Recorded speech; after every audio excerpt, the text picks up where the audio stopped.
This is VRoc. This is VRoc. This is VRoc. This is VRoc. This is VRoc. This is VRoc. This is VRoc. This is VRoc. Chops.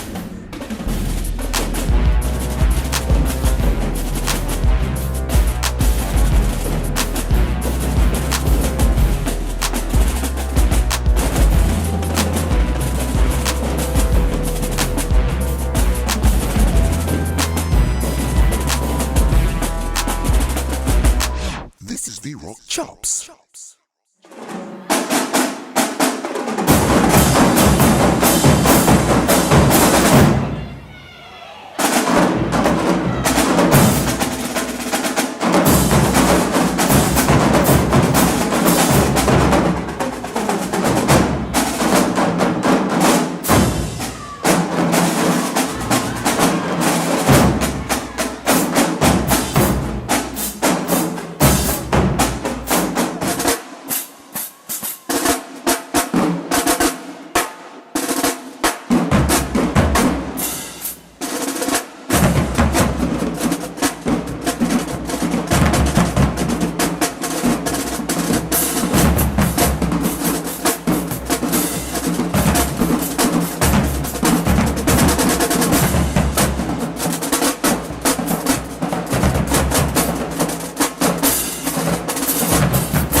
All right, Top Nation, we back with another one. We back with another one with another Memphis legend.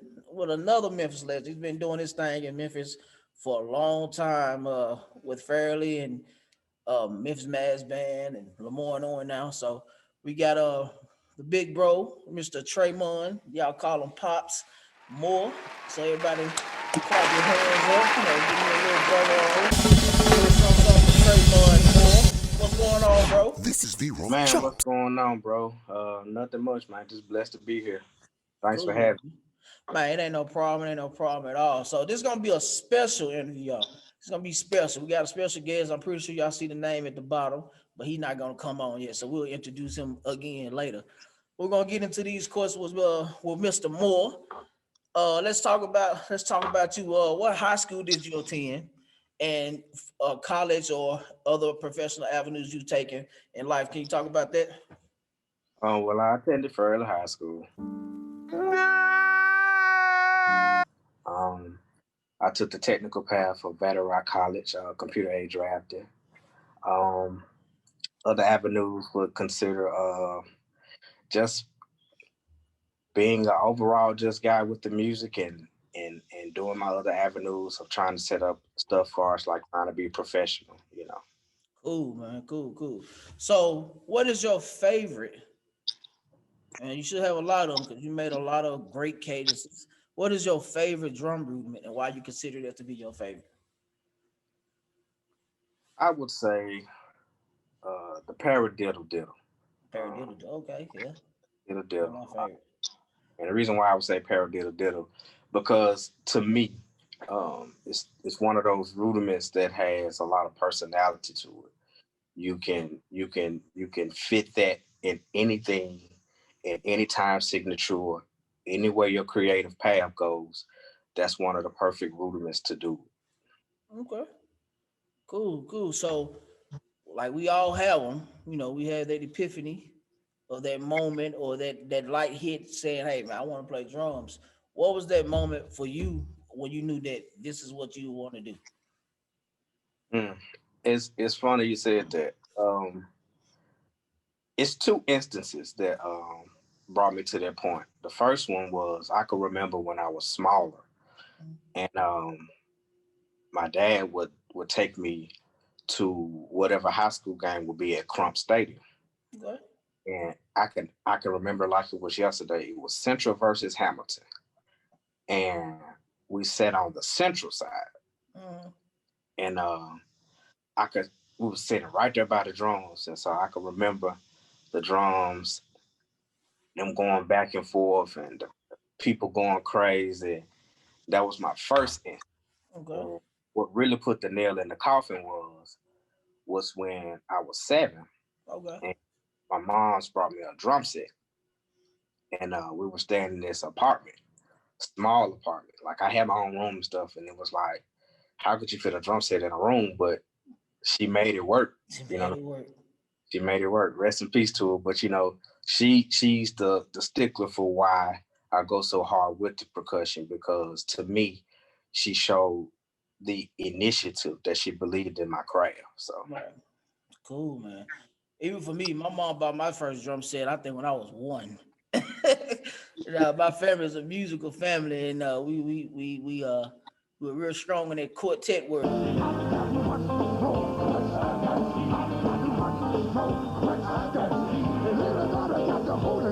So my uncle and them had a quartet group, and my first drum set, it was donated to the quartet group. So I don't remember.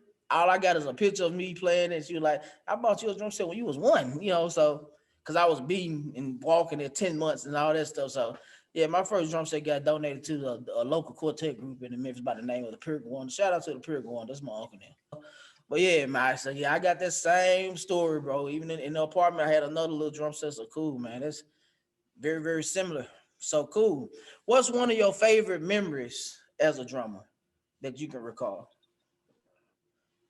mm, I would have to go. Uh, mm, I know we're supposed to be dealing with the marching aspect, but We need to move Lonzo. That ain't no problem. Huh? That ain't no problem. That's the drum, whatever. the drum set love is in my heart. I Yeah. would say my most memorable moment was when I played my first church program. Okay. I know you can relate to when they let you in on that annual day. You know, church packed. You fresh. You Yeah. excited.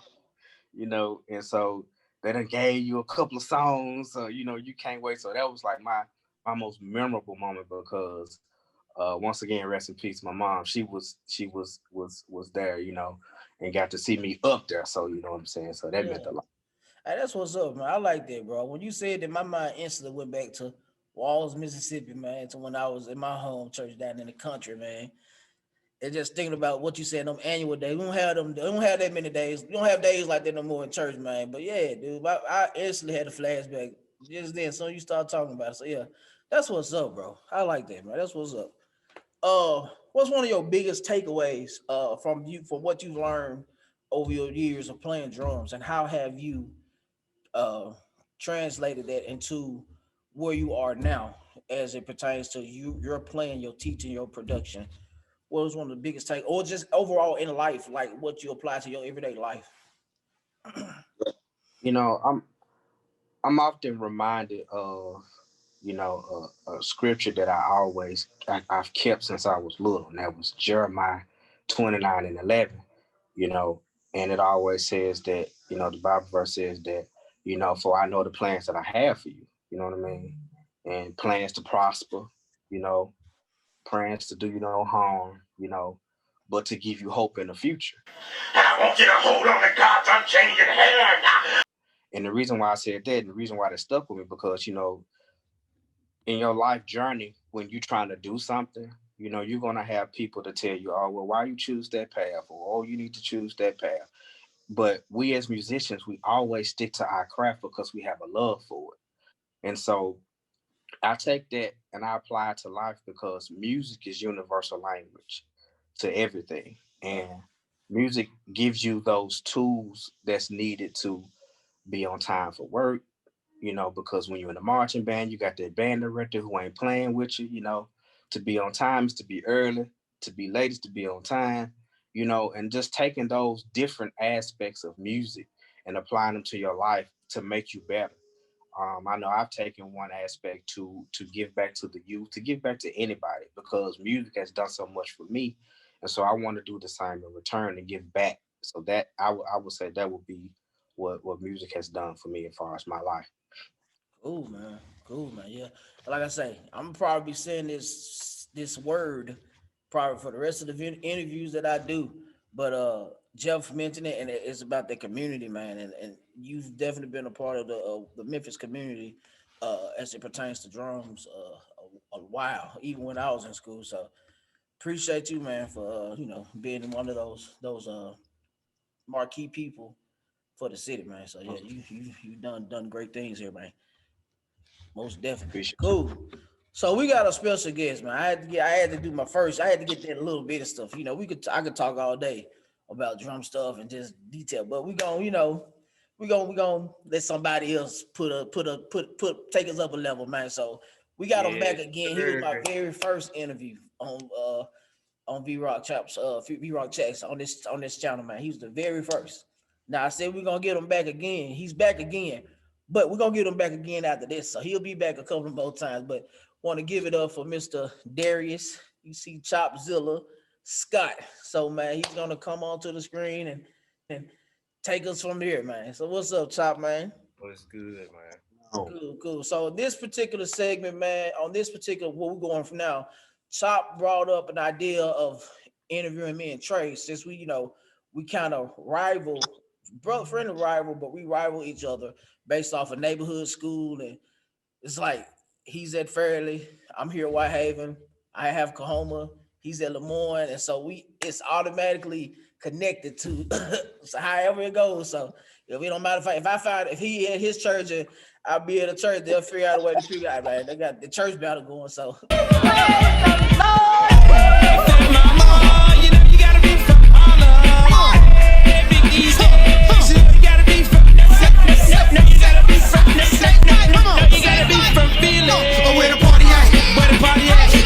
but it's all good, healthy fun, man. It keep us both sharp. So let's go ahead and take it up, Chop. It's on you, bro. I'm following whatever he got going, y'all. Man, so look, we're gonna start out, keep it funny. Start with you, Vince. What was your funniest moment at the Haven? When I was in school or after I was in school? Either or. Oh man. One eternity later. Let me see. I'm about like Jeremiah now. I'm taking a minute. I wasn't ready for that one. Okay, I'm gonna go with this one, man. It was a stupid moment, but it was funny. But we got in trouble. It's actually a couple. I'm gonna go with one, man. We was doing a performance in the gym when I was in school, and my section leader at the time, Paul Finley is his name. He had us walking through our breezeway. I mentioned this to Steve Potts, brought up the Memphis Mall walk in a sense, but we kind of doing that, but we was in one line, and we walked from the band room to the gym and back in the hallway saying, you stupid, filling the word with and we just marked, you stupid. And so, man, we walked through the whole school all the way to the gym. On the way back, and we walking past classroom saying this this statement. And we was on beat, you stupid, and we marched, you stupid. You know what I'm saying? And man, Newsom gave us the worst cussing out. நான் ஏன் உனக்கு பம்புறேன்? நான் பண்றது ஒரே ஒரு ஆளுக்கு மட்டும்தான். பாலு மகேந்திரா சாருக்கு மட்டும் தான் பம்புவேன். That he never gave. Like, you. Wrong with you? Wrong with y'all? Crazy. Y'all to figure out. It's funny because we know him. Like, we know how right? he yeah. So imagine just getting cussed out real bad for doing something stupid. That was probably one of the funniest things. I didn't say anything.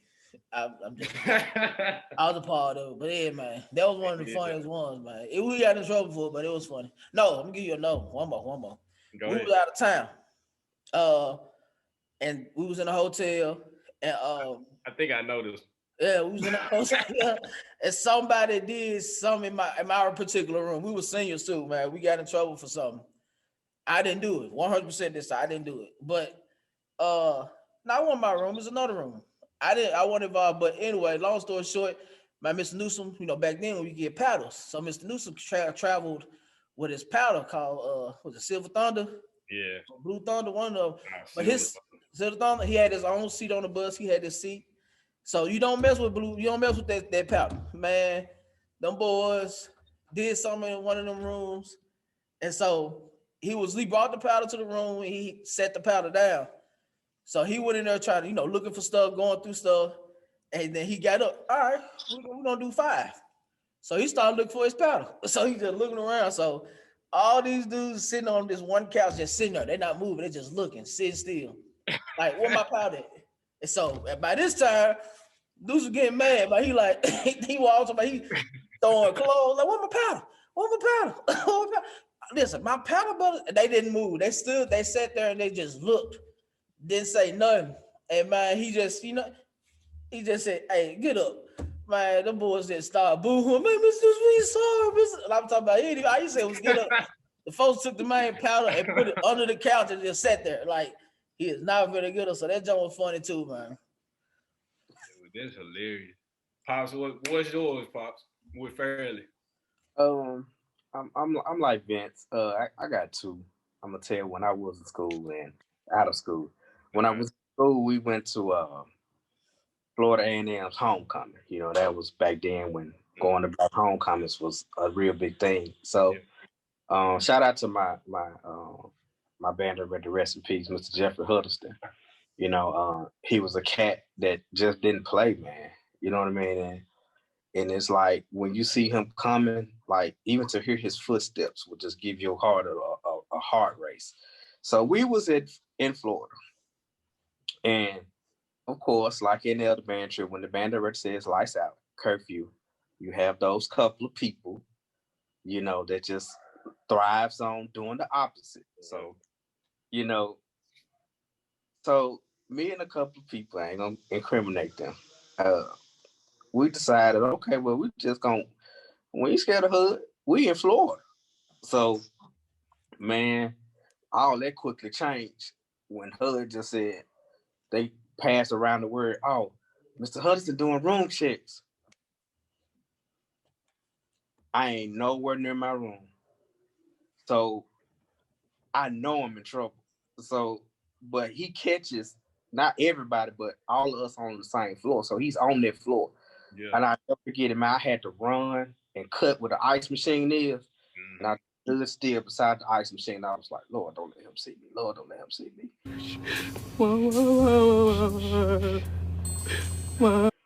But the ending of the story is he didn't see me. But when he got to my room, he already I know how that goes. He's a stickler for that. Right. Man, yeah, it was a little stinky. I just put it like that. Right. And my other memory would be, man, what year is this? It's one of them years. I want to say it was 05, 04. Man, that group was a special group because there was it's Vince era.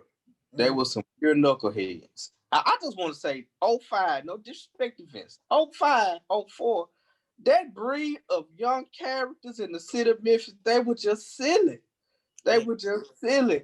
Yeah. And man, them folks did something. They pissed Mr. Cowers off. And so you know how they do it. I'm like, oh, we straight. He just gonna be mad. We gonna pass over. You know, we had a showdown with Mitchell. I think it was Mitchell and Hillcrest. So Mr. Cal was like, all right, I'm gonna show y'all.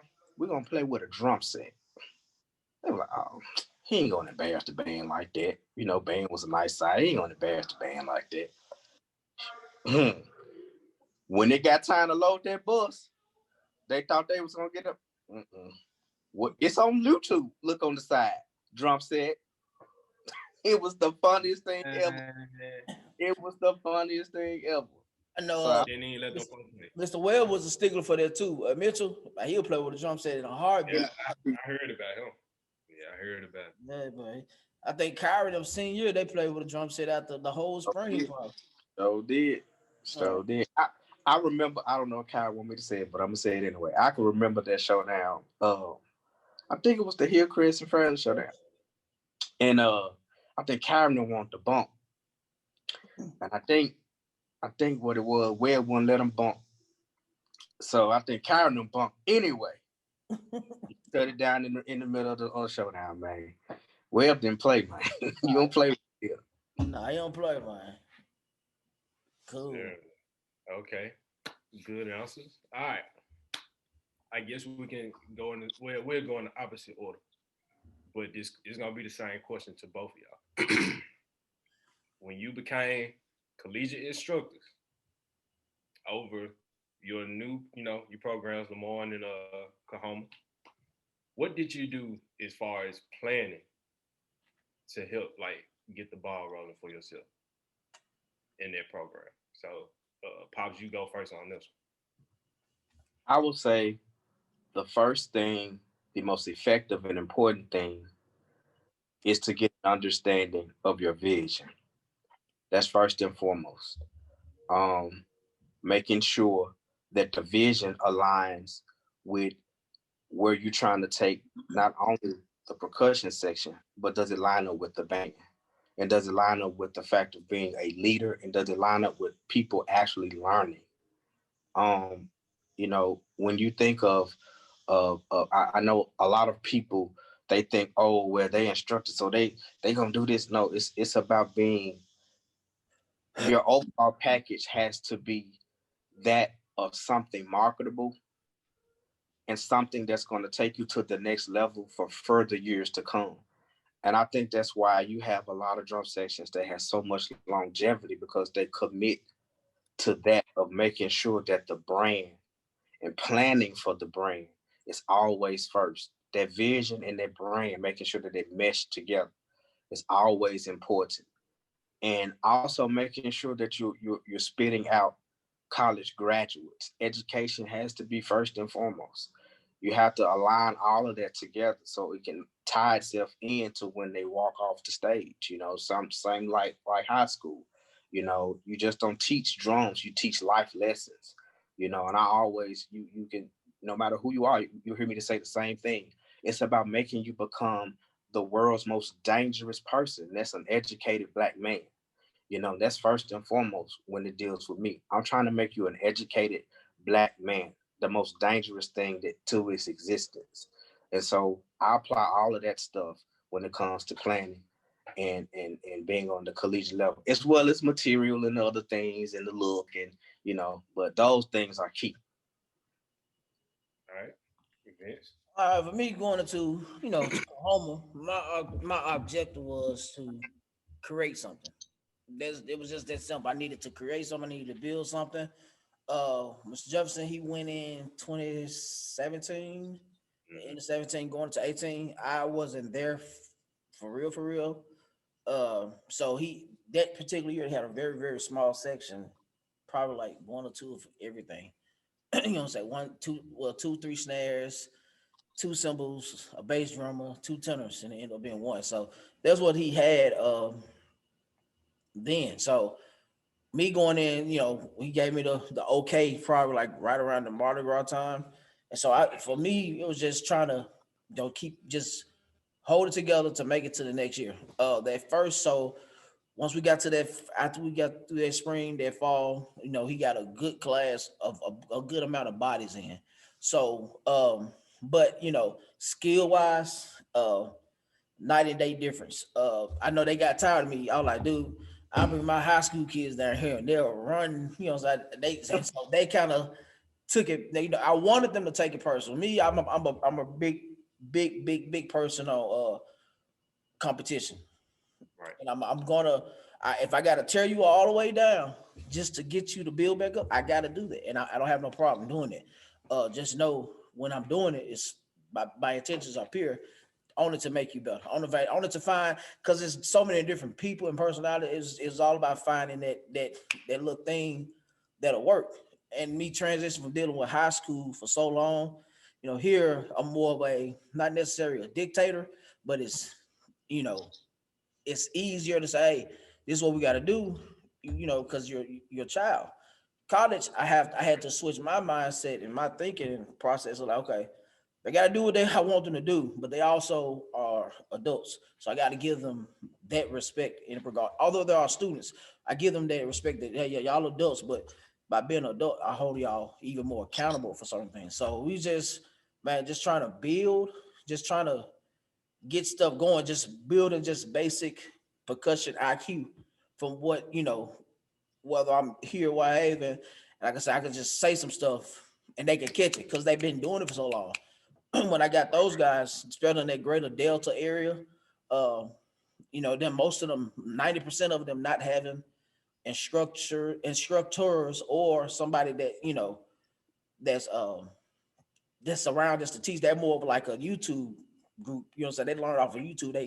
They hear certain things and they can, but just them creating or hearing creating or picking up concepts, that was something that I took into, was my biggest challenge, especially that first year. That first fall, 2018. Even when we, like I tell people don't know this, but we battled Lane that year.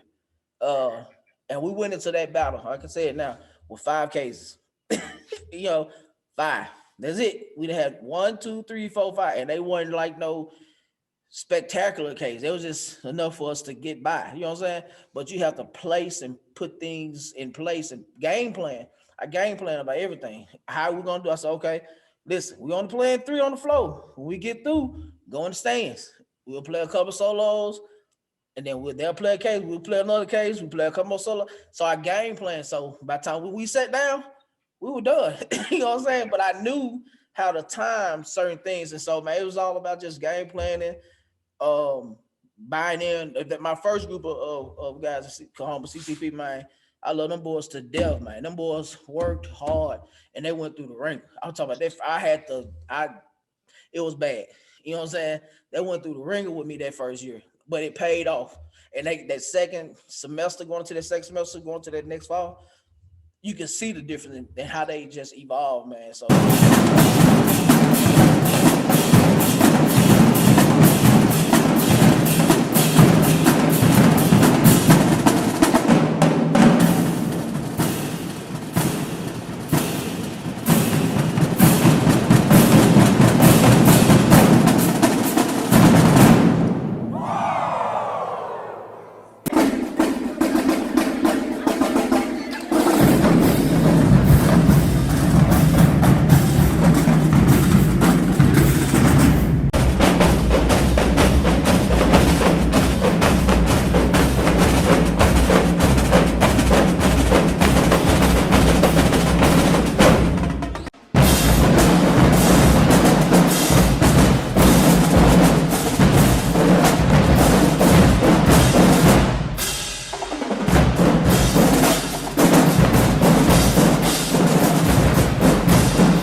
just, you know, preparing, teaching, building, and game planning is what my philosophy was going into that. All of those guys, uh, the majority of them have graduated. Some have moved on to other colleges. They kept their um, educational thing going, and I have a couple of guys that actually opened up shops because we have, you know, not just educational, we have vocational, technical things too. So they come there to get their barbering license. Got 2 of them. They're open barber shops. You got one that's a funeral director. So no, they got different avenues. Got a couple of truck drivers coming out. So just different avenues of things that they were able to do by being at Kahoma. So, but yeah. Yeah, man. I'm glad you said something about personalities because there's gonna be something I'm gonna address to Pops later on. But also, I want to give a shout out to all those graduates that's been up under both of you all's belt, whether it's high school, collegiate level. But man, shout out to that because I know personally both of you all take education serious, and the band directors that you all work with take education serious. So kudos to that. Ooh. All right, next question. All right, both of you all have come face to face, man, multiple times, multiple years. You know what I'm saying? Multiple eras. So, if you had to choose which battles were more intense between Kahoma and Lemoyne or Whitehaven and Fairleigh? Which one would you choose? So Vince is on you. Whitehaven Fairleigh is always gonna be more intense. Kahoma and Lemoyne wasn't. It wasn't intense at all. It was just it was intense because of the people involved. Yeah. That was like let's just play. You know what I'm saying? But of course, Whitehaven and Kahoma. I mean, Whitehaven and Fairleigh are more intense. That goes before my time. You know what I'm saying? That's years upon years of intense. Over rivalry ever. Yeah, man. That's easy, chop. Yeah. So yeah, Whitehaven and Fairleigh is definitely more intense than. See, the reason why I asked because it's being a collegiate level that the intensity and the practices or whatever may be more hectic. So that was the whole purpose of that question, to see which one, from your perspective, which one do you see more intense, whether is it the high school level or the collegiate level? Well, I would always say that it will always be the Fairleigh Whitehaven rivalry because of its tenure. But to me, they're both special because, just like Vince said, because of who are the two guys that are in the direction. It more transferred from that. It went from the kids in the program to being the two-story guys with the history. That's how it became the way that it became as far as the collegiate level, because it's kind of like football. If you leave high school and you become a college coach, and you got the same rivalry coach from high school going to college doing the same thing, the first thing they're gonna do is they're gonna tie in the people first. But it will always be Fairleigh and Whitehaven to me because it to me,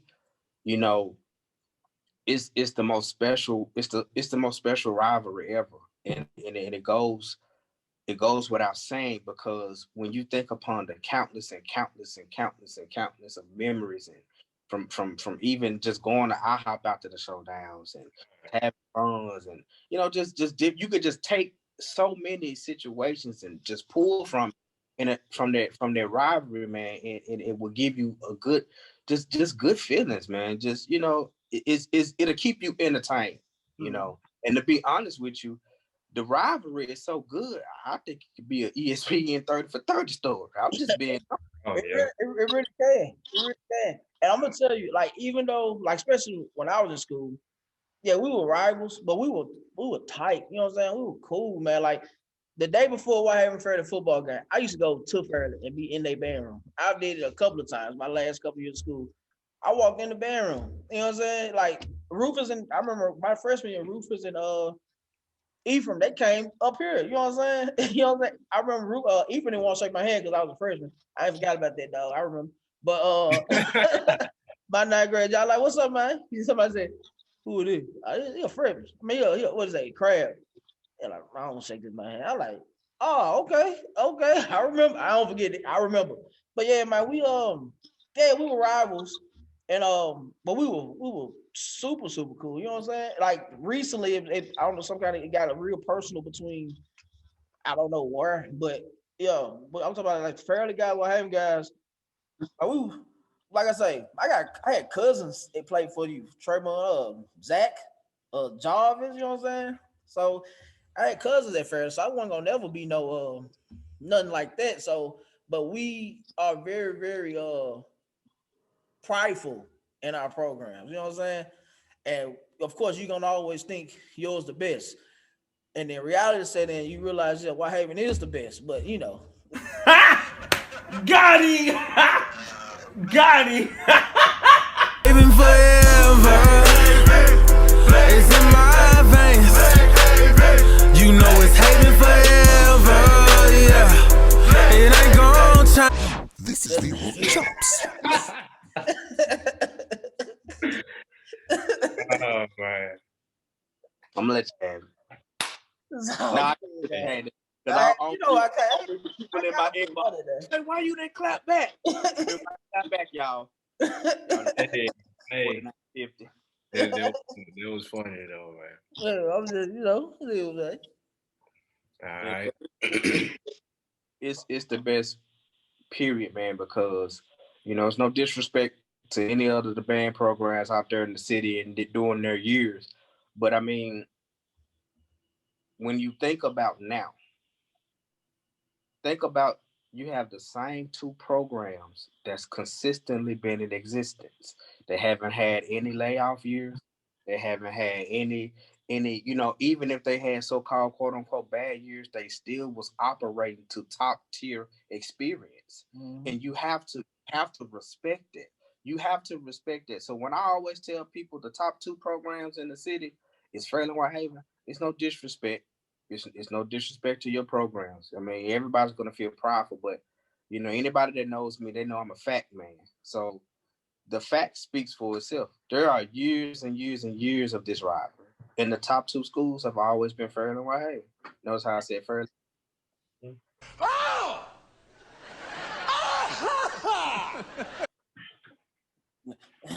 It ain't. we're gonna say it's alphabetical Let order. me say my part. Now I'm gonna clap back again. No, I'm just playing now.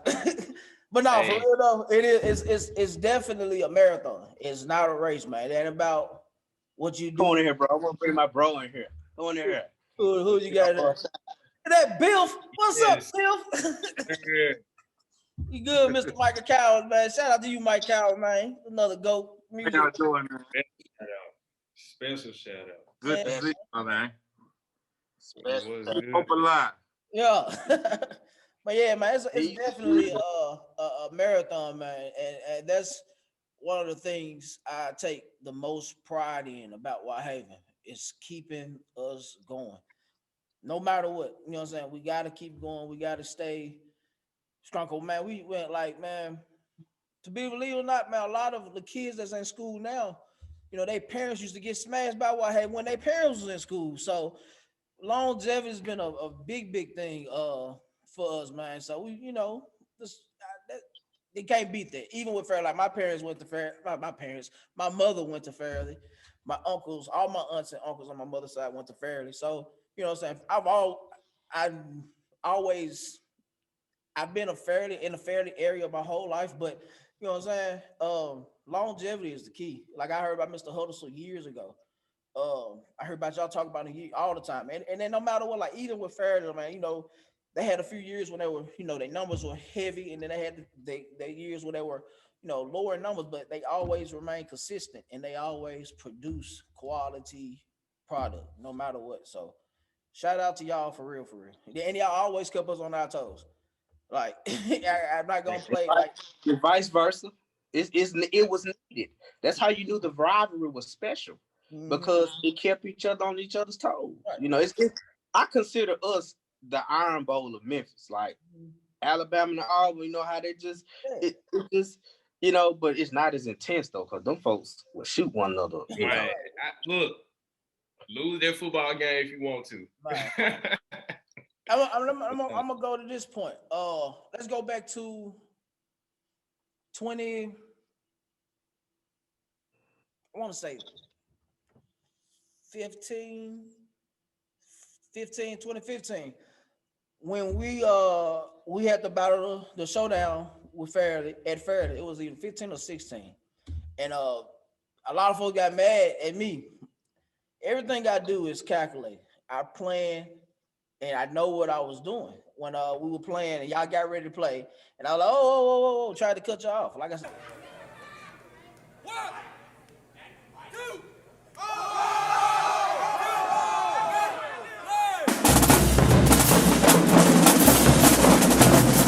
shout out to I don't know who sexually, but shout out to him for not stopping. That was my intention to get him stopping. But my reason for it was because that rivalry, everybody saying like back in the day, it wasn't nothing to pump up or to push a Fairleigh Whitehaven showdown. But as years progressed, people stopped coming as much. So I was like, you know what? We got to get people back talking. They don't got to understand why we doing it. We just gonna do it.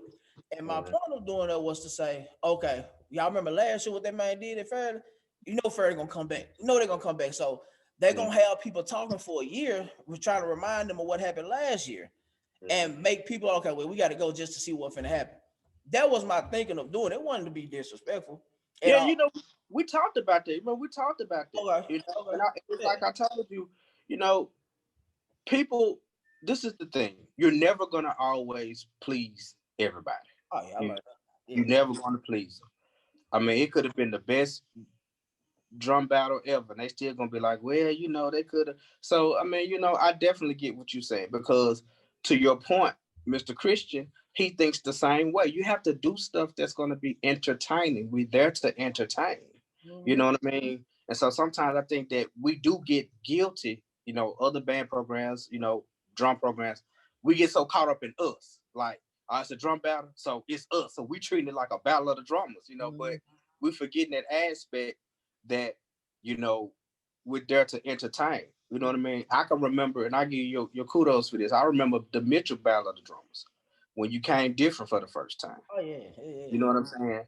And I can remember, you know, I was like, it's their program is trying to do something different oh, from yeah. an entertaining standpoint, and then you came right after that on Facebook and said the same thing. So Yeah. I mean, I get it, but you're not going to please everybody, and that's the importance of being so focused on what your vision is, because that's what you did. You focused on what the vision is. I think I mentioned at the top, like, and like when people were saying certain, I like Chop. I don't care. You know what I'm saying? If you base yourself off of other people's opinion all the time and forget what you're trying to do, you already you lost it. So you'll never know what you can achieve if you like what you hear one you hear what it'd be like. You can hear 1,000 no's, but that one yes can make a difference. Like Yeah, that's all it is, man. For me. yeah. Because I think that you didn't even tell me Nah, I didn't. about that because I didn't even know, and I was on the side. I was like, bro, why they do that? Like that's all I kept saying. I was like, why they do? And you know, everybody's gonna ask me. Right. And look, I was the only person that thought right was Justin Baby. He said, Vince, what if he don't stop? I said, oh, he gonna stop. Don't worry about that. Just do it. You know what I'm saying? And he was like, all right. And that comes with trial and error. You know, Yeah, put some things in place. It may not go exactly as planned, but my guys believed in me and they went along with it. And they, you know, we were cool with it, you know, and the reaction that we got from it, people being hot, mad, that's what I wanted. I wanted them to be upset because I wanted next year to be better than this year. You know what I'm saying? So I always think ahead. I don't think for the moment. I think for the years later. You know, I tell us this all the time, Chop. I don't plan for right now. I'm planning for 3 years from now. So that's what it was about for me, man. And so yeah, Justin like, man, what if they stop, man? I like, man, he said, what if they don't stop? I like, they gonna stop. Don't worry about it. You know what I'm saying? But he didn't stop, and that's a shot. That's a commending you, Trey, for having them focused like that because a lot of people would have stopped. You know what I'm saying? But because how y'all prepare and get ready for stuff, they knew when it was time to play. It's about business, and so therefore, and then like if you notice after that, therefore a lot of people just start just jumping in on each other, and then we pulled all the way back. Like we'll sit back and wait. Like just wait. You know what I'm saying? Because I get it. I know what people, you know, I kind of think I know what people reaction is going to be when they get ready to bow to us. So like when they see us, they're like, oh, go get him, go get him, go there. And I'm like, okay, go ahead. Y'all can play. We ain't going to jump on you. We going to sit back and wait. So, but yeah, I get it. yeah. That's what's up.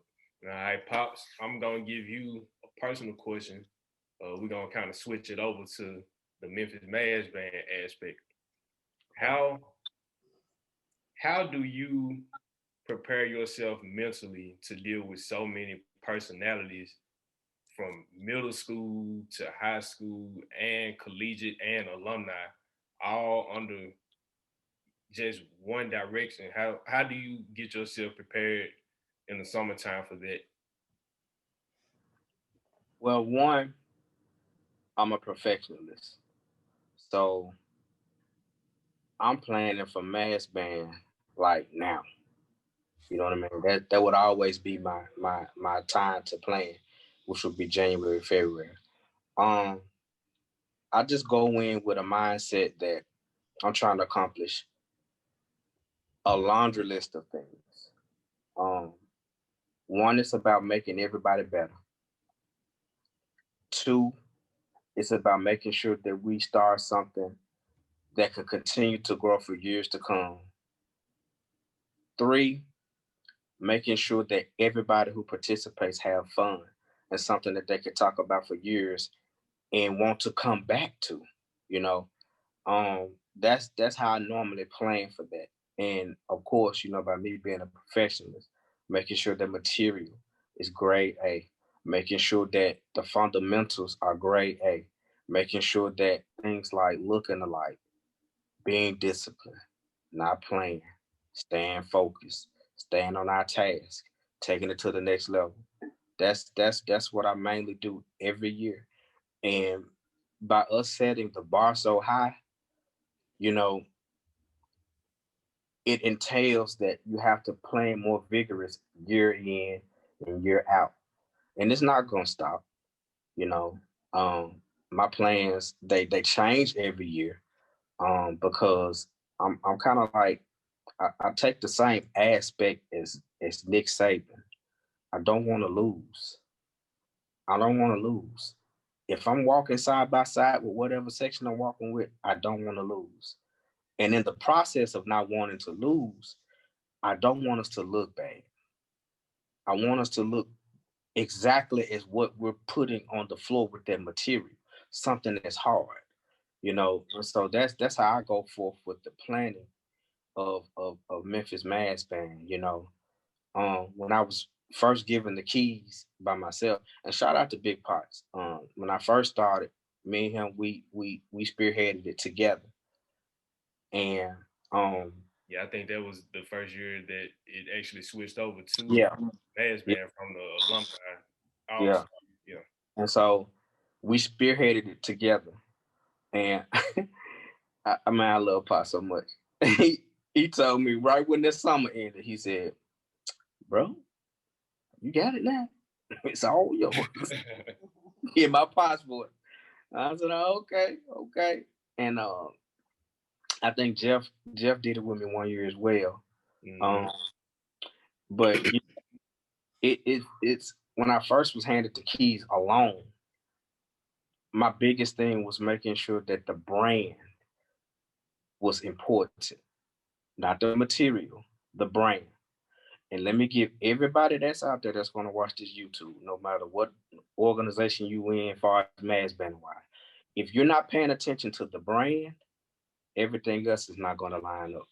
The brand is most important because it details the discipline first. Once the discipline is displayed, the brand will take on a head of its own. And all you have to do is just feed it. You just feed the brand. That's when the material come in. That's where all the other stuff come in. You have to feed the brand. And so that's how I basically go in and I plan. I know it was like a 30,000 minute answer, but that's it's not just for, what I'm saying, it's not just for kids, it's for the adults too, There's something that you can take outside of drums, outside of music. So I mean that's a good answer in my opinion.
this one is gonna be to both of you all. Vince, you gonna go up first.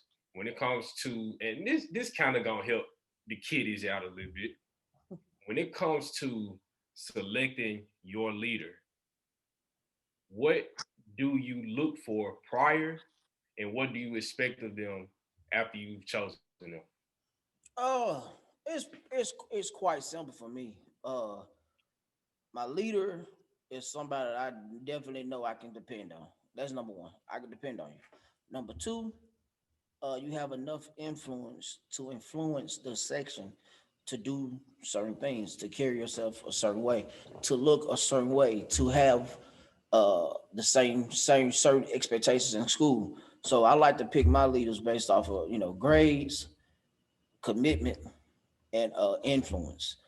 It's just that simple for me because people gonna not that, and then you can't always say, but I feel like the best leaders have they gonna have their grades number one and they committed. If you got them two, everything else gonna carry itself. And so with those two, you got some type of the influence come in when if you look at Justin Bateman, Justin Bateman, Brian, those two have had influence over the whole section to where from the way that they dressed. Yeah, I remember that. I You know what I'm definitely saying? remember that. The guys in our section, everybody dressed alike. And so kind of like what I've noticed, the personality of my section leader kind of be the personality that the whole section overall takes. And so when I have a section leader that's well groomed, I like you being well groomed just because that's just something that Your yeah, presentation, that's it gonna stands carry a lot over better to than everybody character. else. Right.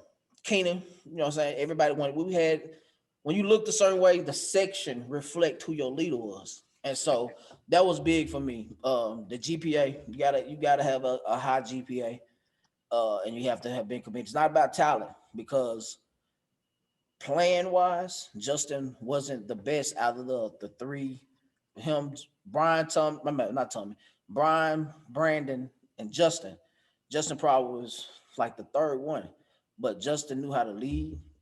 He had the grades and he knew how to dress, and that even Justin influencing Brian in a sense because Mm-hmm. Brian was very very big on his grades, and that particular year everybody had grades. Even now, you know what I'm saying?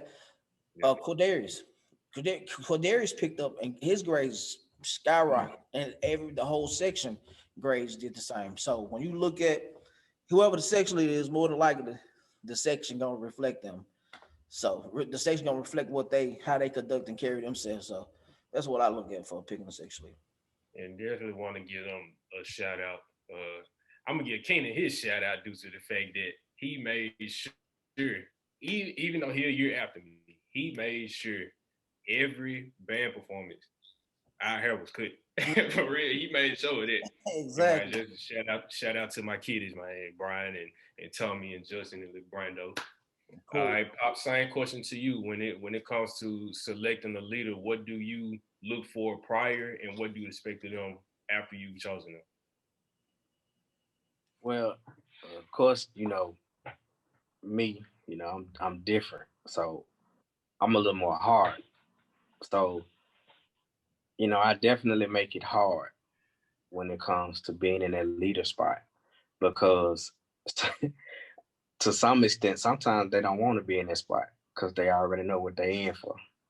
Because I'm finna be 2.2 off yo. And, Yeah. but I do that because it's necessary because, a lot of things come into play when you're talking about being a leader. My aspect is I'm not just training you to be a leader for just the band. I'm training you to be a leader for when you leave here. Your college is not your path to be a leader when you go to the job, that 9 to 5, to be a leader when you work at FedEx. Okay, whatever it is, your mindset is saying I want to be a leader, not a follower. And I take that to heart because in today's society, man, it's needed. You need something to be like, okay, think leader first. I'm definitely piggybacking off what Vince said. Those grades definitely have to be first and foremost. Your character has to be first and foremost. I'm real big on character. Um, I'm real big on how you operate in your daily living, like upon yourself. How's your home life? You know, you can't sit up here and do everything that I need you to do. Then you go home and you cause your parents a tornado. No, that's not how that works. I look at your character on the playing field, off the playing field. I look at what you're doing as far as like your own initiative. Like, do I have to be the one to always tell you to make them go practice or whatever, whatever? Somebody who always has a game plan already in check. Somebody who always is putting those extra time in. Everybody who's being real detailed about the smallest thing of your section, that's the person who gets my leadership. And I want to give a special shout out to Droma Jeffries, and he details everything what I just said. A lot of people don't know Droma was probably the only person where he was forced the section leader spot. And not only that, he had to turn around that same year in that Whitehaven Fairley Showdown and give it his all. And when you go back, and he always talks about this, when you go back and you look at that YouTube video, because people laugh at me to this day, you'll find me, I'm stomping my foot like, go! Yeah. And it's just like a deer caught in headlights, man, because he was forced upon that leader spot, you know. But this is what I'm talking about. The very next year, that was all he talked about. From summer camp all the way, he talked about that moment. That moment was very, very, very, very important because it sparked his leadership capabilities. And if you look at it now to what he was able to accomplish here, not only here, when he went to TSU for a minute, then he went to Lane, it showed you, you know, those qualities, they trickle down to everything else, not just the drones. It trickled down to everything else, you know. When I look at you two, you know, and I can say this because I'm gonna go on record and tell this history. I am the long-standing guy with all the history because everybody that's doing what they're doing now was either in middle school, high school, or college. That go for drum instructors, band directors. I'm the lone guy that's standing up here watching when everybody was doing their thug deals, and I think it's a great thing. But it just to see the progression from all of you cats, man, and it's amazing, and it's a blessing for me because I was able to watch it unfold before my eyes, and that's why 901 is so important to me. You know what I mean? Yeah, Vince got Kahoma. You know, somebody got this, but Vince still 901. Chop still 901. You know what I mean? Respect to those leaders who offer to those other schools and like Valley and all those other schools, they're still 901. And that's why mass band is so important to me because we have to set that standard for the next generation to become the same as what we were. Most definitely. And Jorma, I definitely want to commend you. Jorma is one guy I noticed when I used to, you know, come by and watch Fairly from time to time. Jorma always would take criticism extremely, extremely well. And he always listened. Like if I would tell him something like, man, close your feet. He just because I didn't go to Fairly, he never, you know, gave any backlash. He never looked at me crazy into it. He just did it because he knew like, well, maybe he's telling me this because maybe their feet closed or, you know, just simple things like that. Like he never gave any type of crazy, you know, vibes just because I went to the opposing school. So I definitely want to commend Jorma for being that type of leader to understand that just because you have a title doesn't mean you know everything. So Right. definitely kudos to that. I must say, Roman's on the snare drum. I wanted from Fairly. I want him. Yeah. Yeah. I want a drummer boy. I want him from middle school. I don't know what happened. I'm like, God. But yeah, he had it. Man, you picked the right one, man. He had it, man. He still got it. Whatever get him, if he don't come back home and work with you, whoever need a percussion instructor, give him opportunity. He's gonna have you a good one if he ain't at home. So if he at home, you leave him alone. Most definitely. For sure, man. I got one final easy question to both of y'all. We'll start out with you, Vince. Who is your favorite drum set drummer? My favorite drum set drummer? Yeah, Oh. like famous or whatever. Besides yourself. No, I ain't my favorite at all. One of my favorites is I have a lot of favorites. It just depends. But one of the people I enjoy hearing the most is my bro. I hate to say favorite. I'm gonna say a couple. Number my favorite, Go ahead, man. I ain't gonna get you in trouble. Chris Pat. Chris Pat, that's my guy. Definitely. I love hearing that man play. Yeah, I enjoy him as well. I think we went to what was this down here? At Visible. Yeah. I definitely enjoyed it. Yep, and then he did the Wiz Clinic that first year. Yeah. He was here. Yeah, that man there is amazing. Like Chris Pat he'll be on in 2 weeks. I got him coming. He gonna do some playing. But yeah, Chris Pat, another guy that's coming on, Tevin, Stanley Randolph. Can't not say Stanley. That man there is a bad dude. I like Mr. Potts, Steve Potts. You gotta go listen to some of them records he played, like Take Me to the River, Al Green, all that stuff. Mm-hmm. That's him, man. And it just that feel, man. He has a great feel. And I think, let me see. I want to see Chris Pat, Stanley, Tevin, Mr. Potts. I'm gonna give one more. I like Eric Moore because he's a big guy with fast hands. I like Eric Moore. But just overall, just gonna give you what you're looking for, man. I'm gonna go with Chris Pat and Stanley. Okay. Tevin. Yeah. Okay. Pops. Yeah. Man, I'm gonna start off old and I'm gonna go new. I'm going to say Sonny Emery. Played years with the Earth, Wind and Fire. Dennis Chambers. Definitely Dennis Chambers. Chris Coleman.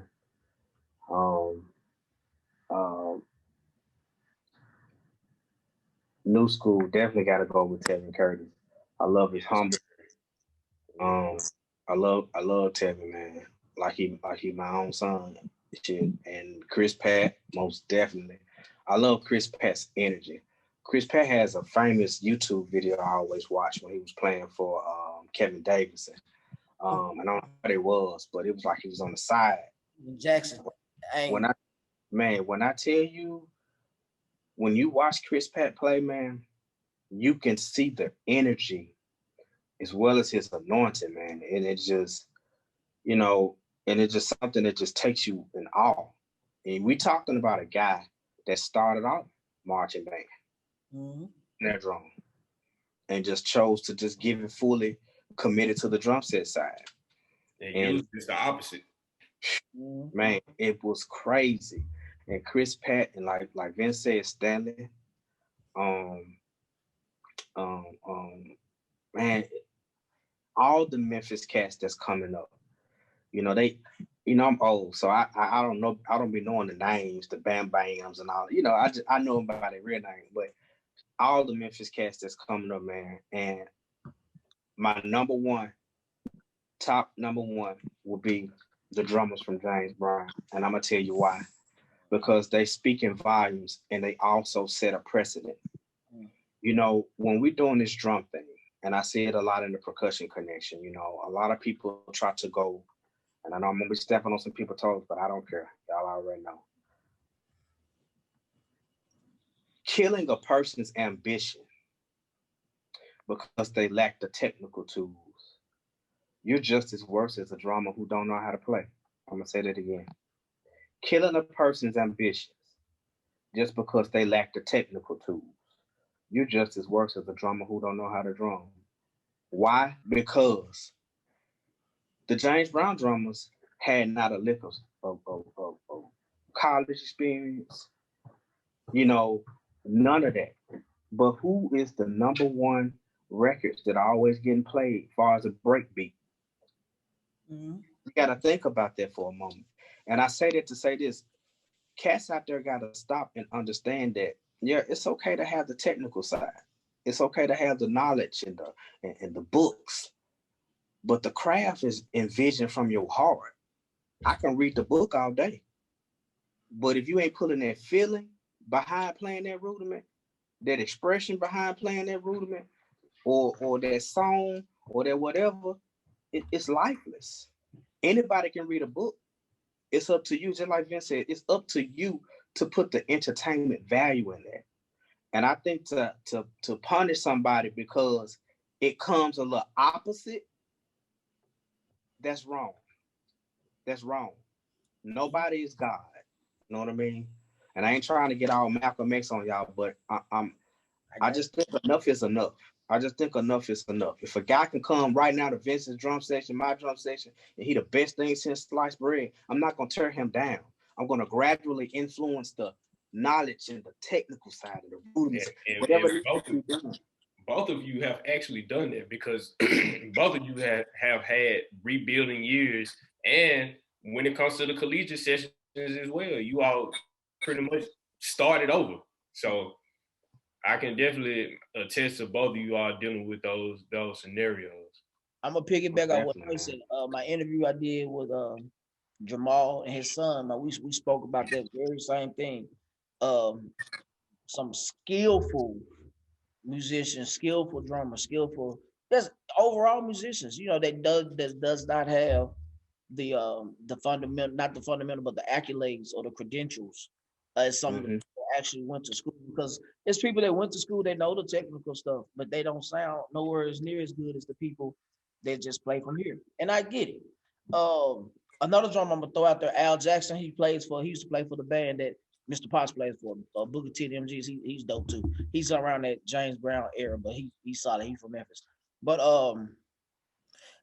with that being said, as far as not having those the accreditation behind your name, and thus we started we started from the feeling end of what we got going.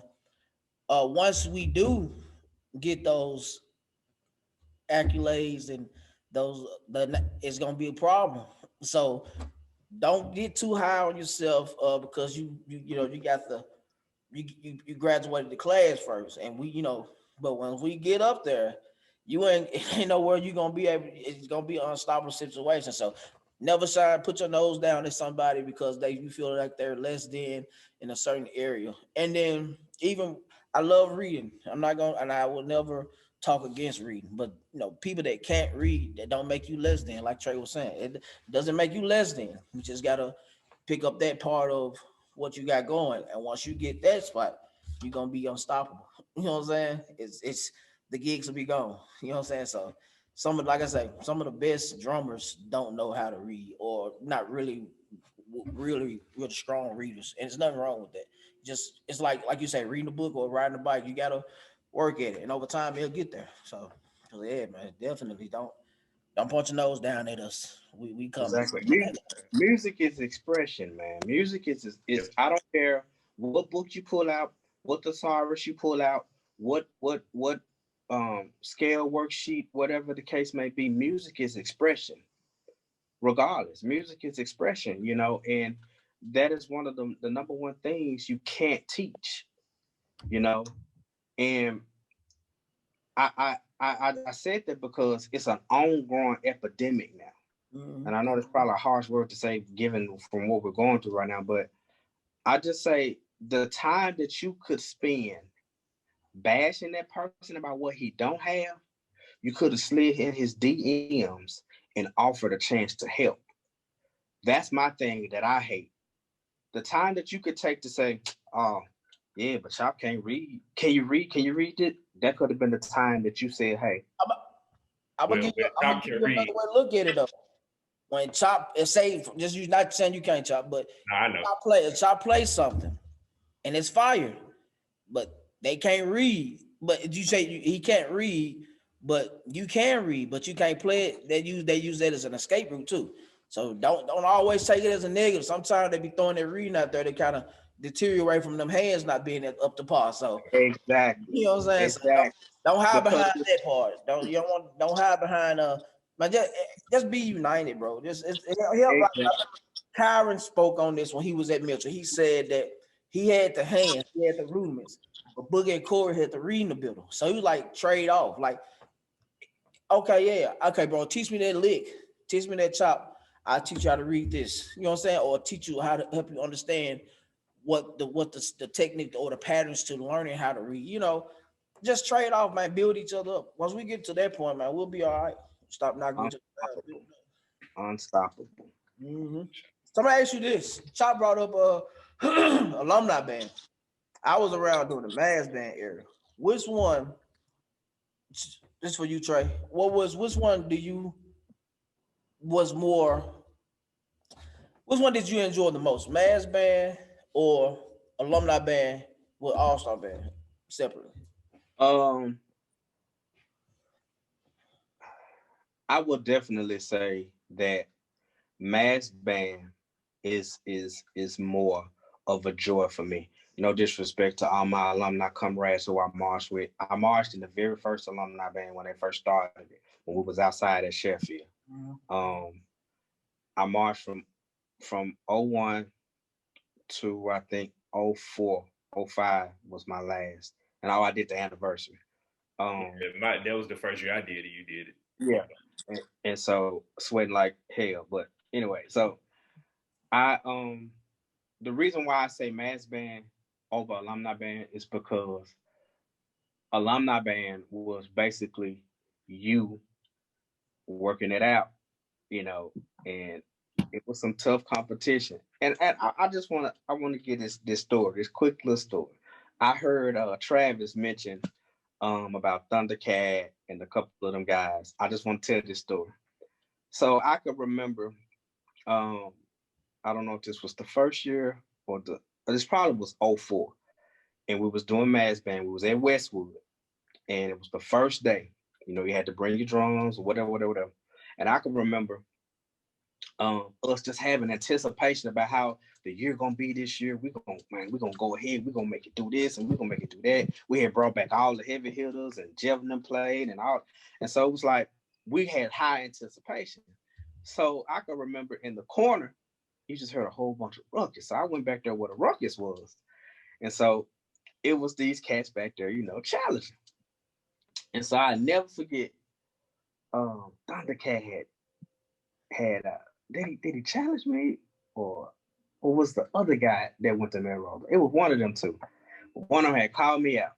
So you know I'm old, but you know what's not gonna never die is my love for what I have to play.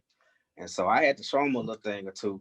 And you can ask Travis, anybody else who's back there, man, they walked out of their practice and went straight to alumni. So it's kind of like alumni gave me those memories, but mass band, man, the joy of mass band, I can't put that, Vince. I can't put that into man. I can remember, and I'm telling another story, and I know I'm tired of all these stories, but I could remember in 15 when I was on the road and I was doing a gig, and I almost passed out on the gig. And we was coming home from the gig, and Mr. Cowens was like, bro, you need to go get checked out, bro. You know what I'm saying? You don't look too good. But you know, we always be knuckleheads. So long story short, I ended up in the hospital that night. I came home from Memphis. That's Sunday. And that's when they told me I was type 2 diabetic. And I walked around with it for a year, didn't know it. Disclaimer, go get checked out. There's nothing wrong with making sure that you're healthy. So we got back home or whatever. And I could remember getting out of the hospital the same day. And I went to practice that same day. And Chop was like, what the you doing here? Now what you finna do here? You finna go back in that car and you finna go home. Chop, I'm straight. But it was that's just how mass band did you. When you knew it was mass band time and it was practice, you just could not just stay away. It it had that much magic to it, you know. And we was talking about that the other day, how man we missed them Oak Haven days, being in the stand, Yeah. me running they butts when they ain't doing what they supposed to do. And one guy from out of town, he had came with Buns one time when he came down. He was like, man, how did you get so much respect from these grown guys? I said, because these very grown guys are the same ones that I was in their life from day one. So it's a respect factor. And they already know how I'm going to come when it comes to this drum stuff. Because the first thing I say, if anybody knows me, I said, we're talking about drums. We ain't talking about your feelings. If you in your feelings and we're talking about drums, then maybe you need to rethink what you're doing. So Mass Band would definitely have to be it. Countless and countless of memories. Man. Yeah. Cool, man. Look, Sure. Chop got a roll. Me and Trey, we can roll a little bit longer. I'm gonna let Chop get on out of here, bro. Cause he got, you see, he got that tie on looking all cute. So he got to get back down to the courthouse. So man, we appreciate you, Chop, bro, for jumping in. Sure. Me and Trey will wrap it up in a few seconds. Man, no problem. I appreciate y'all, man. I definitely wanted to do this due to the fact I kind of marched under Vince, but Vince was more so of that big brother and mentor since I was young. I think I met Vince the first time I probably was like 11 or 12, had just got to middle school. Pops, man, I done been under your direction for 10 years, man. So I definitely wanted to be a part of this. And man, love both of y'all, man. I definitely appreciate y'all for having me back on here. Appreciate you, Chop. Love you too, man. No problem, man. Yeah, man. So for me, of course, like I didn't do hold on one second. I didn't do the full, stand. I did it for a little while, but more so I did the all-star band. For me, because I was, I guess when you a part of, like you did alumni too, but when you, my perspective is of the all-star, it gave, because it's only so many. I think the first year I had like 100 people out there. You know what I'm saying? So with the all-star, it gave those kids or young ladies and young men, they didn't feel like they was on the level. They may not understand, like, yeah, you could come and we'll work with you to get you better, but that intimidation factor. So All-Star gave them that intermediate level of connecting. And it's like now, like we were so cool. Like I say, when I was in school, me and the Fairleigh guys, we were cool. Mitchell guys, East, Raleigh, Treasure, like all of us was tight because we all played together with the All-Star band. And I asked one of my guys the other day, I said, who do you know that plays for other schools in Memphis? They may know one or two other kids. You know what I'm saying? Back in the day, back when I was in school, we knew multiple people from each school, baby. If we didn't know, I knew 80% of people that played at Fairleigh, 80% of people played at Mitchell, Kirby, 30, 40% of those people, like we knew everybody in each area. And like now, they only know of people. The kids only know of each other or have seen each other. And that's what I miss about the All-Star band. It was a way to get the whole city involved without them feeling intimidated, without parents feeling like, nah, you ain't finna be up there with all these old folks. And because that's part of my kick again. Like I don't like for somebody coming from 9th grade, 10th grade, you got a 25, 26, 30-year-old. You know what I'm saying? It's weird because a lot of, some, not speaking bad on nobody, but parents Right. like they might have ill will. You don't know them. Just wait for your bad cap, so having that Memphis All-Star, I think that was it was very big in the city because they got to connect with everybody around the city. And so that's why I was like, I'm very, very fond of the All-Stars, the Memphis All-Star band, alumni band, it's cool. Then, you know what I'm saying, something like that. So if y'all can put that together again, man, that'll be a good thing. Most definitely. I definitely agree with you. And when they first compelled the All-Star band, it was such a buzz. I mean, you should have seen the energy in those kids' eyes. And the first performance they performed at was you remember that the what was it they having at the Coliseum? What was it called? The Bodacious? Ultimate. Ultimate, yeah. That was their first performance at the Mhm. Ultimate. And one thing that a lot of people don't understand is that it's something that you had already mentioned. You know, a lot goes into these all-star bands and these mass bands because these relationships are important, especially from a parent standpoint. Not only a parent standpoint, but a band director standpoint. You know, to have enough trust and to have enough certainty to say, okay, I will allow my child slash student to go and join. You know, to trust your judgment, to trust your craft, to trust what you are, what you're bringing. And you know, a lot of people don't understand how hard that is. And for um those guys, you know, Cartrell and all of them, to come and put that together, and Mike and Snoop and them to put the alumni together, you know, it was a thing of where it was different, but to have that trust and to work for that trust, which is so important that people don't understand. When you have longevity like that, it's the trust factor and the fact that they see what you're doing as far as what you're doing in your prospective programs. You Right. know, definitely getting that back going is definitely an option. Yeah, man. That'll be even better for the. And for some reason, bands were bigger when we had All Star bands. So kind of that, we lost some, got disconnected right there. Cool. So Chop mentioned this question when we was talking earlier. He kind of touched it, but he didn't jump into it. What is one of your favorite Whitehaven Fairly battles that we had? This is actually Man, Chop's question that he asked earlier, but he didn't ask it live. man, it's so many.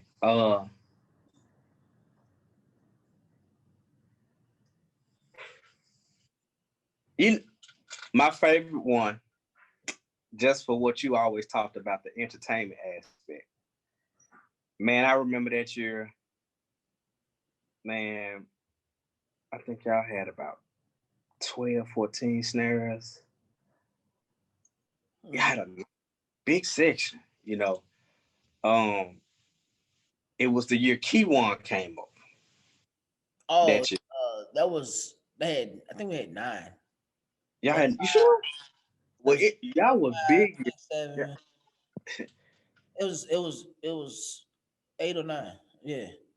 Well, y'all looked about like 14. It looked big. I know Y'all what you're was, talking about. y'all That were was top big, man. 10. That was 2009 going to 10. And we had about 2.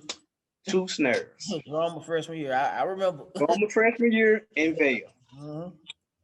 And man, it was so funny because like even when you look at the video, if you don't know the history or know the programs, you looking at the video like, man, these folks finna trample these folks. Mhm. But it provided so much entertainment and energy, man. That was a dope battle. That was my favorite because of the key one situation. Mhm. It provided what you said, the entertainment value. Everybody was talking, oh, what they gonna do? What they, and it was like, okay. And it was funny because, back then your schools were dialed into your band programs. Mhm. Kind of like when you go to people's church, they be like, that's my pastor. Mhm. Schools was just like that with their band programs. You just weren't gonna say nothing bad about the hey, you just weren't gonna say nothing bad about Whitehaven or Furlough or Hillcrest. And so it was like the school had knew of the situation. And they were there. So that's why it was so packed, They were there. and I was like, then you had Q1 parents there, and it was like when they bust out with the trader thing, the whole school erupted. Yeah. I'm It was like, gonna tell you what's funny about all okay. I wasn't there. I wasn't even there. I was at work. I had just started working for the state, man. And I had to work the second shift. I was on like 3 to 11, man. That's the shift I worked, man. I know you. And I think I had just started, so I couldn't take off. I was like, man, and I think that honestly, that's probably the only Fair to Whitehaven showdown I missed since like '02. You know what I'm saying? The only one. And I was like, man. And so I saw the video. YouTube was kind of up then. So yeah, I remember Mm-hmm. that, man. So yeah, man. My favorite one. Whew, I like the last one we did. And Yeah. the reason then Yeah. was because of what happened. The one when I was like, oh, so the build up and the energy for that jump was like everybody was like, rah, rah, rah. And I was like, okay, cool. just chill, just play that. So the energy was back. I was like, yeah. I like controlled chaos, man. That's what I love those type of environment. Controlled chaos when it seems like it's out of hand, but you know what I'm saying? It's just the sport and like y'all alumni came and y'all was sure. I was like, mission accomplished. Right. Right. I got another one. It was the year. It was Cows in them year. I don't know who was on y'all line that year. It was at the Haven. That's And Dre. man, we were both, man. That was a That was it. Yeah, man. That was to me that year. that was the even Like battle. if you was a drummer, you got fulfilled. Mm-hmm. Yeah, you got fulfilled. But y'all had the upper hand because y'all played 901. Yeah, we did play now on one. So yeah, y'all played 901. I Because was like, that section there, we was snared. We was for me. I like to build from the snares up. You know what I'm saying? If your snare line is mm-hmm, there, everything else is gonna, pretty much just complement them anyway. Our tunnel line, our cymbals, and the quiz was straight. They were on point. Our basses, that was OJ freshman year. If you look back there, you see a little boy about this tall playing bass. He was so small, but they just did enough to hold their part down. You know what I'm saying? But yeah, that was a good year too. That was a real good year. yeah, yeah, That was actually the year when we kind of, said that they started shooting off. Actually, maybe the start of this shooting off. I'm talking about like just punching out stuff, and they was just on the road. That was DeAndre's and 11th grade year. The 11th grade year. What was a one battle? Let's be transparent, parent here. What year would you say? And I'm and it's the same for me. What year did you say, man, Farida just ran us? And the year for me, I gotta admit, Farida ran us. What would that year be? Why haven't ran us? And I gotta give you the one I think Farida ran us. If you have one. I would say, I mean, it's a no brainer. It was definitely Drama's first year at being section leader. Um, because the reason why I would say that is because it was like when you looked at that section that you guys had at the time, it was very polished. You know, you didn't see people looking around, none of that. It was just like they were polished, they knew what they came in to do, and they were just running it. And they ran it, and they ran it, and they ran it. And they was doing it from a fundamental standpoint, from a drum textbook wise type of thing. That's why you saw me like, go, go, because he didn't know how to, you know what I mean? And it was just, man, it was spot on. It was polished. It was polished, man. Man, I'm gonna give the year for us. I'm gonna say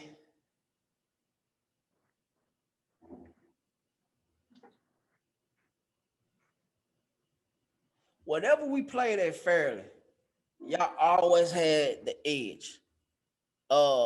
Especially like with like before Chop them when it was pack. Y'all, cause y'all crowd always gave you something. Like if y'all say say that just say you'll say like a clockwork one more time, y'all. Everybody just go crazy about this. So so that year I would say that I was like, dude, it was actually a couple of years y'all got us good. It was Sam's first year being section leader. I think that was Drummer's senior year. Mm-hmm. Especially at the was it that yeah, I'm trying to think. Yeah. Especially that was the year before Brian them got there. That year, that football game, I was like, these folks is killing it. I was like, just play. All we gotta do is stay consistent, right? But y'all that the further the showdown, or not the showdown, the battle of the drummers at Oak Haven that year. I like this show was just like we did. Oh, Like I okay. said, that was a real rebuild.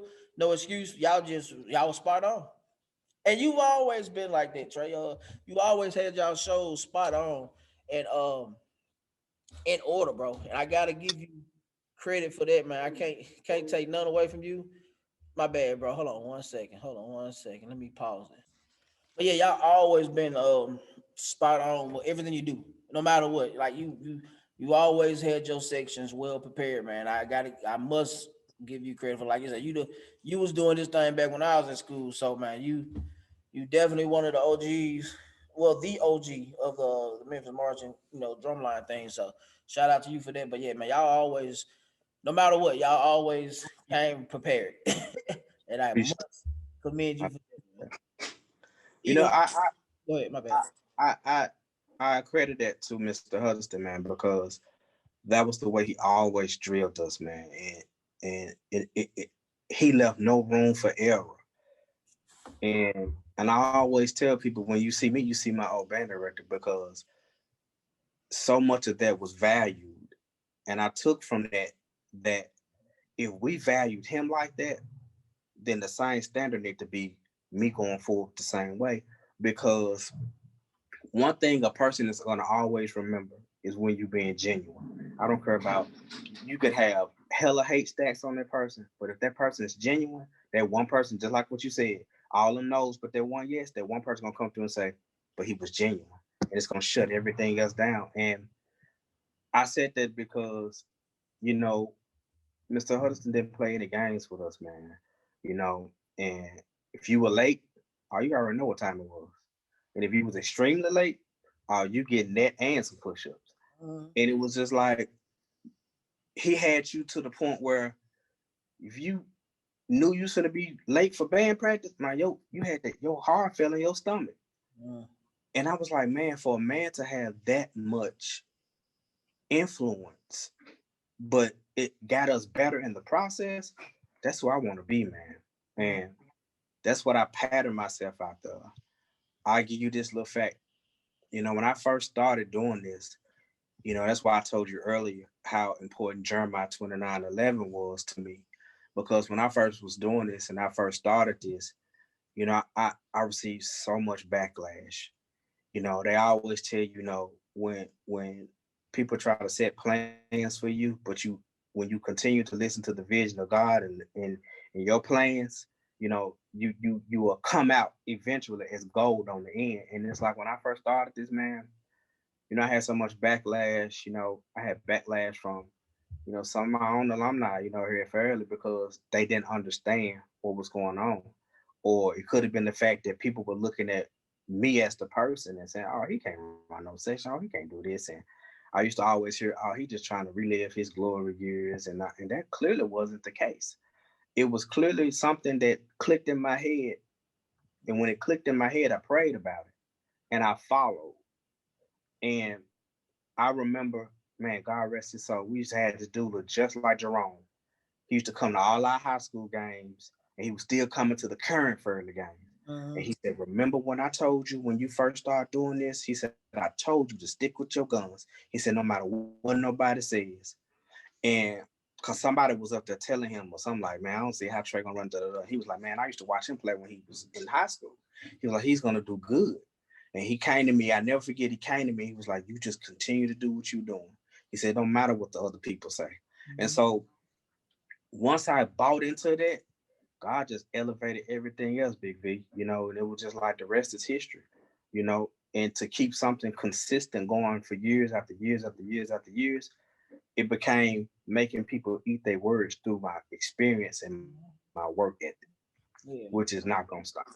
Yeah, and I understand and feel where you're coming from exactly, because I had the same type of situations with people talking about what happened at why most of it, 99.9%, it was a 1%, but 99% of it is people that ain't never stepped in this band room and marched in this joint. It's people from the outside. And I'm like, okay, I'm not doing what? We not, oh, I don't do, okay, cool.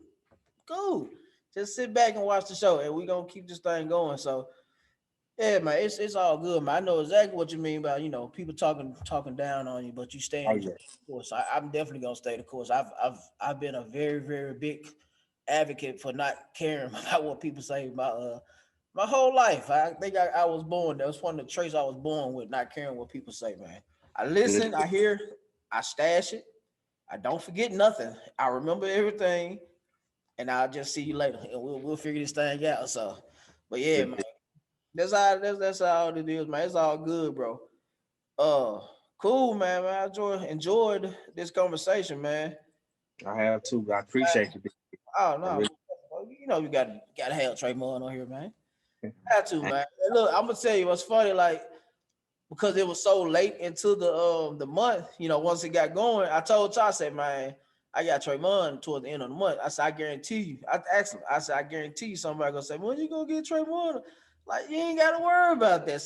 You ain't gotta worry about certain people, man. They gonna get on here. So yeah, man. Most definitely appreciate you, man. And shout out to you for all the work that you have put out here and all the great players you have produced in this game and all the knowledge you help, man. Even like they go back to Jeff Word and community base, like my guys that I've had here have worked with you in the Mass Band and been around you. So man, it's some positive going on. It ain't can't be nothing bad if somebody ever so fond of you. So if right. anybody got something bad to say, man, hey, it is what it is, man. You know what I'm saying? So keep doing what you're doing, bro. Shout out to you once again, man. So it Appreciate you. yeah, yeah, man. Most definitely, man. Keep doing what you're doing, man. You've been doing it a long time. A long time. It fairly been nice a long time. So but yeah, man, cool, bro. You got anything else you want to add about Lamorne or anything like that? Um, I would just want to say that I would want the band world to know, the percussion game to know that Lamorne is something new. It's definitely going to have the 901 brand. I definitely encourage anybody from out of the states or whatever that would love to come and be a part of Lamorne on. You can go to www.loc.edu.com and put in your application. Any questions you have, you definitely can email me or DM me. Tre Pops Moore on Facebook.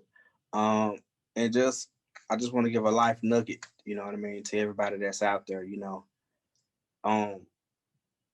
always continue to strive, even in the most hateful moments, even in the most, unfair moments, always continue to strive because God always said that for when you take one step, he'll take two. So always have that initiative and that intuition to continue your work from your vision. And big shout out to you, Vince. Don't stop what you're doing. And I'm definitely not going to stop what I'm doing because I'm definitely going to be yeah, I took them now. And I definitely want to be a person that's going to be geared towards community outreach. I want to give a shout out to the frat, Phi Sigma, always. We're definitely doing great things, going to continue to feed the community, be a blessing to the community, be a blessing to the youth. And so, we're not going to stop, and so that's my little life nugget, man. And once again, I just grateful for you having me on, Oh, man, not a problem. We're gonna get you back again. Most definitely gonna get you back. We already kind of talked about it a little bit, but yeah, Oh, yeah. definitely gonna Oh, get you yeah. back. Let the folks see what we was talking about. You know what I'm saying? So cool, man. So man, listen, Chop Nation, that's gonna be the end of this interview. I hope y'all enjoy it. Make sure you like, subscribe, and share this video. Uh, if y'all don't have nothing else, remember, always in life, the chops Don't stop. y'all have a deal.